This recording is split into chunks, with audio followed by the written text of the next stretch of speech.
ሙእሚኖች በመካ መኖር ተከልክሎ ሐቅን በመቀበል ሁሉም ተወንጅሎ ስቃይ ስበረታ ዳዕዋን ተከልክለው ስደት ግድ ሆነና ንብረታቸውን ጥለው መዲና ተመሙ በእግራቸው ኮብልለው በወንድሞቻቸው የስርብ ተጠልለው ሙሽሪኮቹ እዚያም ሄዱ ተከትለው ልፈጇቸው ከጅለው የስርብ ድረስ ዘልቀው ወሐደው ወላ ሸሪክ ለው።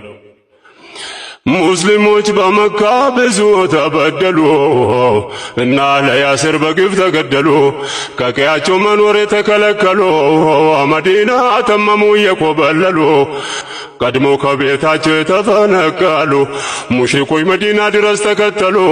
ነቢዩ መጠጊያ እንዲከለከሉ ወይ እንዲባረሩ ወይ እንዲገደሉ በአንድ አላህ አምነው የተወነጀሉ